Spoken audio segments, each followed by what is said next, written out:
Hi everyone, my name is Santo Ojeda. Um, I'm a director at Bujeria at Werk, which is a local arts collective based in Canada of different artists and collaborators working together to make unusual game experiences. And this talk called Making Witches Talk and Don't Make the Night is about our first project, which was released in 2019.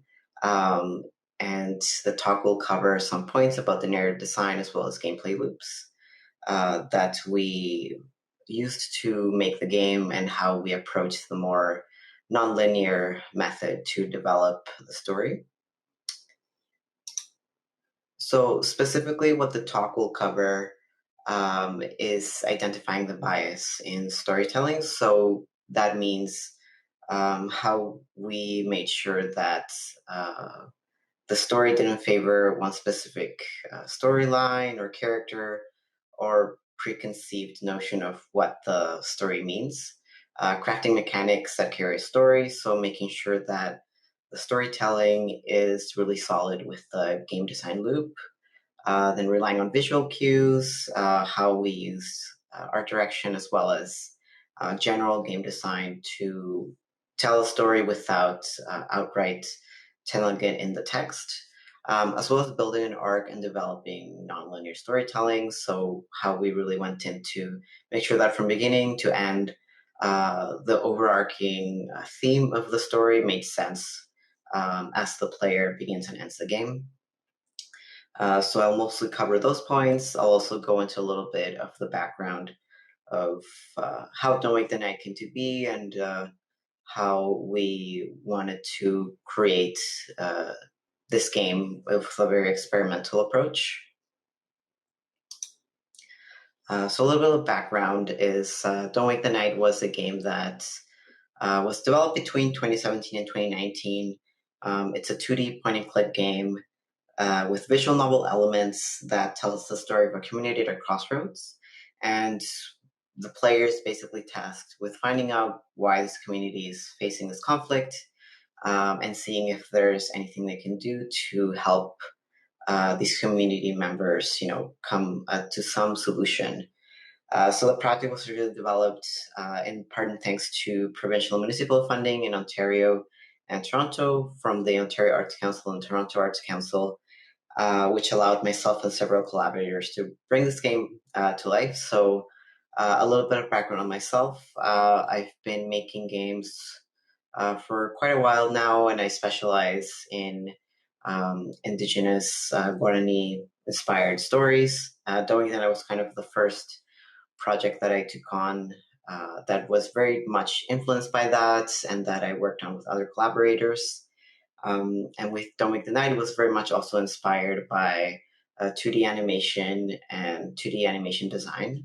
As a background, I come from 2D animation, but then I kind of veered into game design, and so I kind of combined the two together to create the design for this game, as well as working with other folks local to Toronto to release this game to itch in 2019, and most recently was released to Steam in October of 2020.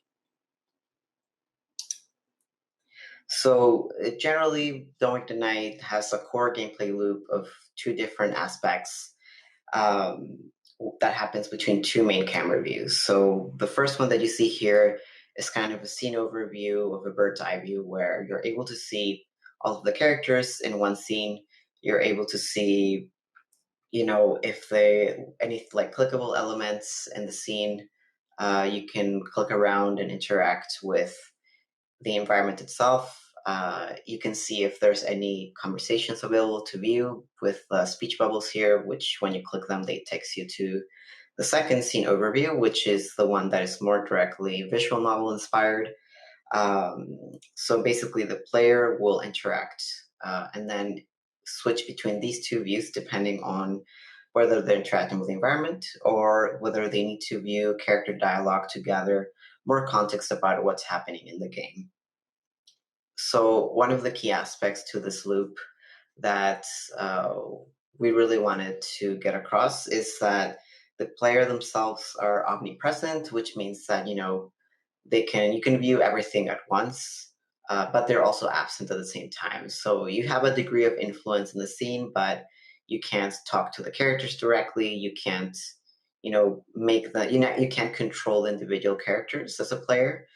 So you can kind of influence their actions, but not directly make some kind of final decision on their behalf. So you're able to affect the environments by touching several objects in the scene, which elicit reactions from the characters themselves. But again, you can't actually talk to the characters and make choices on their behalf, but you can view their conversations depending on these different objects that you are touching in the scene. So you're primarily a bystander who's seen, but who's not seen but felt, not heard but sensed. So it's kind of spiritual presence where you can sense it, but you can't see anything concrete. You can't necessarily reach out and touch something physical. So with this gameplay loop, it was also very heavily inspired by Guarani storytelling and spirituality. So that's something that I generally work pretty closely with in narrative design as well as gameplay design in general. So basically, the player is meant to emulate a spirit where they are not permitted to talk to these living characters, but they can kind of influence the scene around them. So that's kind of something I'll also touch on shortly in more depth, but basically, that's kind of what influenced that gameplay decision. So one of the most challenging aspects of Don't Wake the Night is having to identify the bias in the narrative. So since the point of the game is to be a bystander, this means that there's no actual influence on character dialogue. You can't really, make decisions or change anything. You can only really kind of watch what happens. So the only choice that you really have is to view the conversations in whatever order that you would like to. And the main challenge behind this approach is building a narrative that is not heavily biased towards one interpretation of the story or one particular character. So we had to make really sure in reviewing both the gameplay loop and the actual written dialogue that one character wasn't being focused more over others. So there came a point where we had the dialogue in spreadsheets, we had the dialogue on several different documents, and we had to like word search and see like, okay, does this character get mentioned a lot more than this other character? Is this character getting enough dialogue lines so that the player can actually get an idea of like what type of personality they have or what type of interest they might have. So obviously this can vary because some characters might be more reserved than others, so they talk less. But the key aspect is to at least give the character to enough space so that they can like express the personality that we've assigned them, and to also make sure that this game does not really have like a main character. The main character in theory is the player because they are the ones that are the main focus of this gameplay. But we were really careful that that bias was identified pretty early, because the mystery of the story is that there's a conflict that you're tasked with solving, but there's no context, there's no actual direction on what that is. So the point of the game is to really, listen in on these conversations and kind of gather clues and hints to make you understand a little bit more of what the characters might be going through, while still not getting the full picture. Because at the end of the day, you're a stranger in this community and you've never met any of these people personally. You're just kind of dropped in and you're expected to kind of know what's going on. So part of the mystery of the game is to kind of feel out what conflict is and whether or not, some conversations reveal more of the nature of that conflict or whether they're just more, playful, everyday kind of small talk conversations between people who know each other. Um, so that meant, because of this narrative direction, that the bias had to be rooted out pretty early in development. So from the very beginning, in creating a narrative system that is grounded more in nonlinear storytelling and storytelling techniques, we had to really make sure that the conversations had a main idea, that they were abstract, but that they still made sense. So we favored abstract conversations over anything that was linear or contextualized, just to really favor the type of direction we were going for. And a particular way we approach this in Doing the Night is basically by posing questions that players might already have about the game coming in, or asking questions about what might come up later in the game, but only skirting around the answers. So, not giving the full answer, just kind of like half of it, or even just a small piece of it. And this is usually shown in the game by characters alluding to something that happened or mentioning something or an event that the player never actually saw. So that could be like a character saying, like, something happened last week and I didn't like it, which it just says something, right? So there's no actual context as to what happened. So it doesn't really let us know anything. And it doesn't really give us any clear context. But what it does tell us is like two key things, which is one, the passage of time, and two, the character's personal reaction to that. So we know that it happened last week. We know that the character didn't like it. So it's more similar to bumping into two people talking to each other and kind of coming in halfway into their conversation. And generally, when that happens, you have to gather context from them to understand and catch up to what they were talking to. But of course, in this game, you don't have any kind of direct interaction with characters, which means that you can't ask them those questions. You can't ask them like, "Oh, what was this about?" or "What did this, mean?" You're just kind of overlooking them as they talk. So it's almost like peering into this a somewhat intimate, maybe personal conversation that you have no context of, and then kind of trying to get the impression that characters have of it. So it's nothing concrete or informative, but it can tell you a lot about intent and personality. So it can tell you a lot about, whether this character, what their general disposition is in any type of conversation. It might tell you that this person is, good enough friends with this other character to actually divulge that to them. Or it could be that, this character is just very open and they tell everything to everyone. So that's also another approach we took really closely when we identified, what kind of characters we want to work with. So there's about 8 characters that, you see regularly throughout the game. And these characters each have like a specific personality that really influences their narrative style. So even just in this screenshot of the opening cutscene of the game, you can see that the character on the left tends to be a little bit more maybe like short tempered, and the character on the right tends to get into trouble, but also tries to avoid trouble at the same time. So we kind of came up with like very basic dynamics between each character so that we could work out what kind of conversations they could be having, what might they like to talk about. Maybe the character on the left um, likes a certain type of activity, the character on the right likes gardening. So maybe that could somehow influence what they like to talk about. And the mechanics of the game were very much influenced like from a narrative first perspective. So Don't Wake the Night was very much a game that started out, with the story being written first, and then the game mechanics came second, as well as the game design. So in the game, we have these characters. They're each named after a specific role that they play in their community. Things like gardener, listener, actions that they take in their community to basically make sure it runs smoothly. So all those kind of things like names and locations and some backstory were developed and fleshed out before we really decided on what kind of mechanical approach we wanted to take with the game. We definitely knew that it would be a more narrative focused game with text dialogue and characters talking to one another.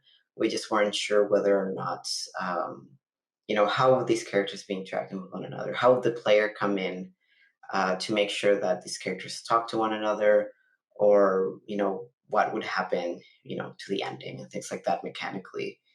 Um, so this meant that the mechanics also had to accommodate a certain style of nonlinear storytelling so that players could access key components of the game at the right time and parse information in a way that was more fluid and out of order.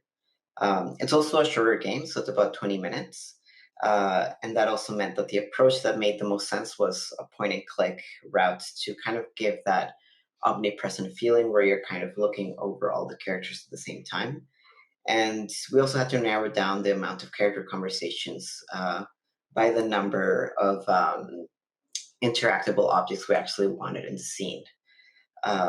So with that in mind, it also became important to give players a chance to always go back to conversations if they wish to review any previous dialogue. So when you view dialogue once in Don't Wake the Night, it's not locked away forever. You can always, re-trigger the same environmental cue and then go back to that conversation and review it and see, if something makes more sense reading it the second time.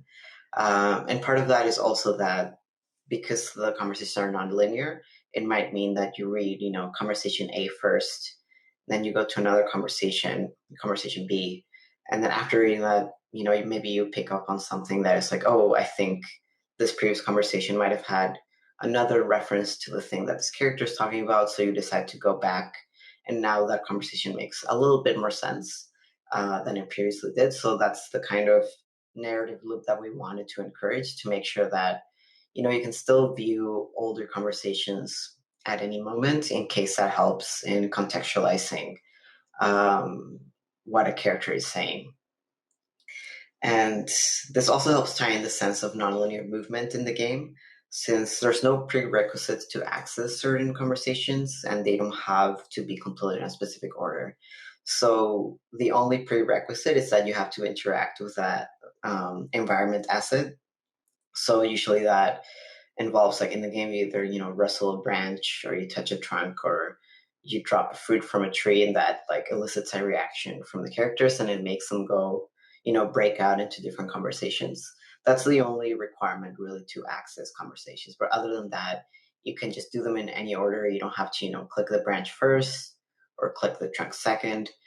The only thing in the game that is really a more binary choice is towards the end. Once you have viewed all the conversations, the game will offer you to end it by basically adding one more object to the scene. And if you click that object, it will bring up a choice of 3 different endings, and you can kind of choose what ending you would like to view, and then it takes you to the credits and to the cutscene that wraps up the game for the player. And generally, with the narrative cues, we also made sure that one thing that really helped also contextualize the player into the scene was having cutscenes at the beginning and the end of the game. So the game will open up with about a minute long cutscene that is animated by hand and that kind of brings the player into the world that the characters inhabit. So it will kind of show you what the characters are doing before you actually start the game. And it will give you a little bit of like an initial context as to why you're there and maybe what the characters are looking for. So in this case, the characters summon a spirit because they want help from this spiritual being to like solve their community conflicts. So that's kind of shown at the beginning to help contextualize that event a little bit more. And then at the end, there are cutscenes that are shorter, but they're about maybe like 20 to 30 seconds long that just help kind of wrap up any kind of loose threads of the game, but still keeps it very open so that the player is encouraged to kind of go back and replay the game to see the other endings as well. And on top of that, we also used a little bit of voice acting in the opening cutscenes and the ending cutscenes because we found that it also really helped give a sense to the character's personality. So we worked with several different people for voice talent to make sure that each character kind of had a character or a voice actor that made sense to their character. And that way, when you're watching the opening cutscene, you are already kind of getting a little bit of an impression of what each character is like. So, in that sense, if you have any kind of animated cutscenes or scripted cutscenes in your game, that can also help um, contextualize more information about the characters without giving too much away in the text. So that way, the player kind of has an idea of what to expect from each character. So the last piece, and related to the animated cutscenes, that helps kind of tie everything together, is the visual design of the game. So uh, in the game, this is one of the screenshots from one of the endings. In the game, each character is designed around a specific animal. So they have masks on their back that represent a different type of animal that is common in South America. So like uh, alligator, capybara, jaguar, uh, types of deer, anteater, things like that.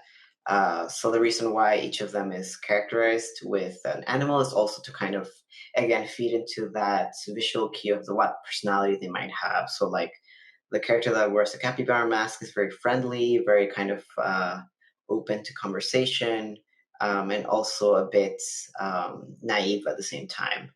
Then the character who is represented by a jaguar tends to have like a stronger presence and can be maybe a little bit intimidating, but they're not like like outwardly hostile or anything when they're in conversations, and things like that. So we try to link these um, animal symbols to the characters, because it relates to their environment, relates to the culture that it's inspired by, Guarani culture, and it also helps kind of attach some kind of narrative device to them to help contextualize what their motivations might be.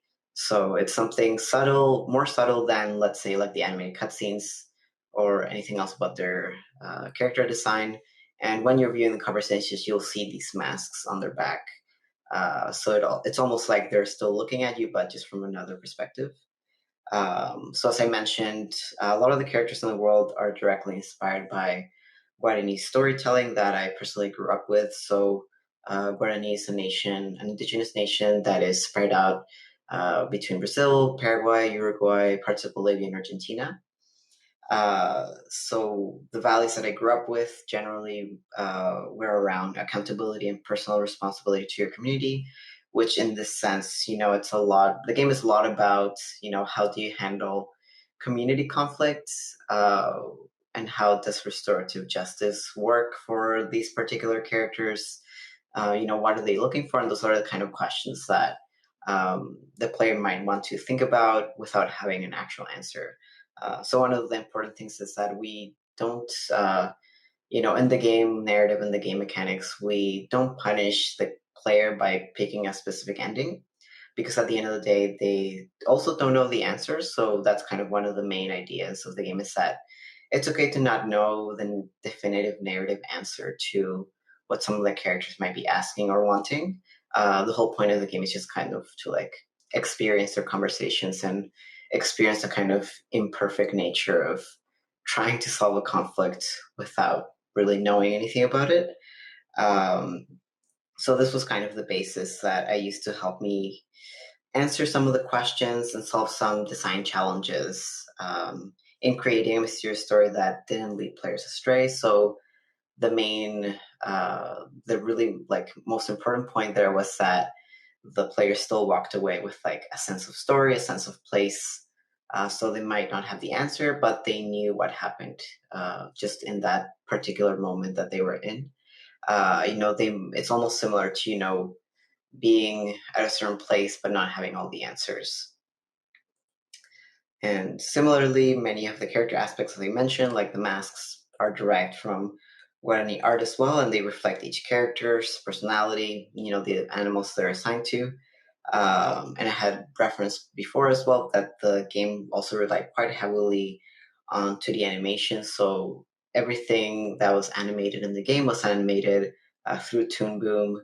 Parts of it were also animated through Photoshop with usually by coloring it in. But the actual like smears and like in betweens and all those were done in Toon Boom.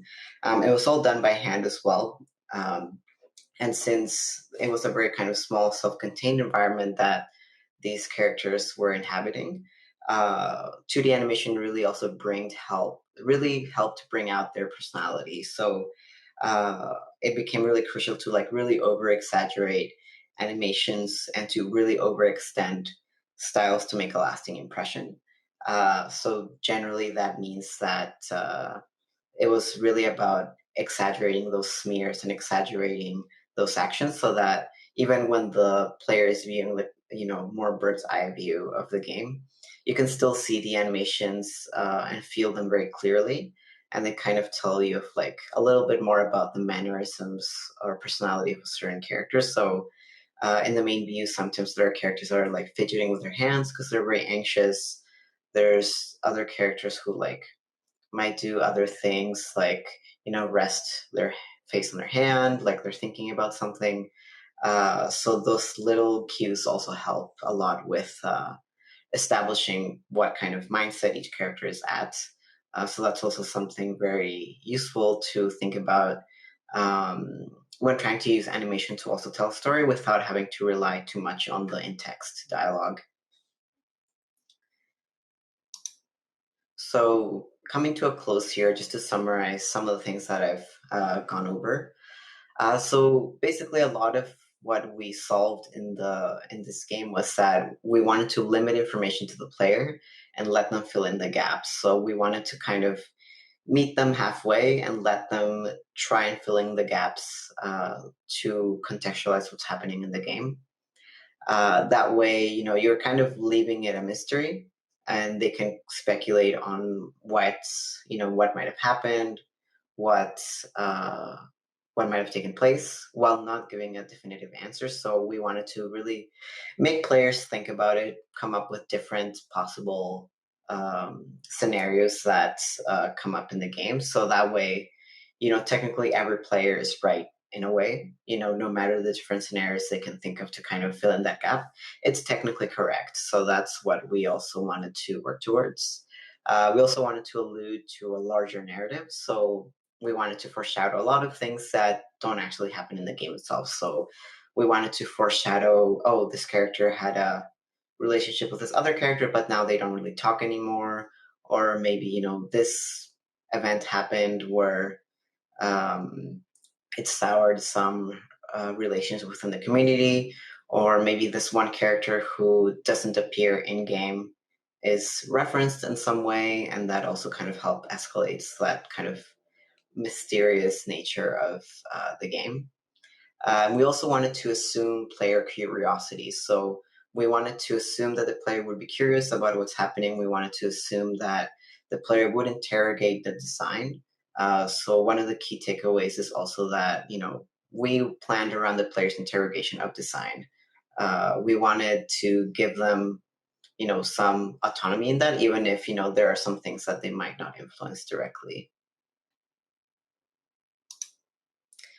And that's the end of this talk. Thank you so much for taking the time to listen me go on about this little game. And if you wanted to check out more of Bujeria at Work or more of my work, you can check us out at bujeriaatwork.com or Twitter, Bujeria at Work.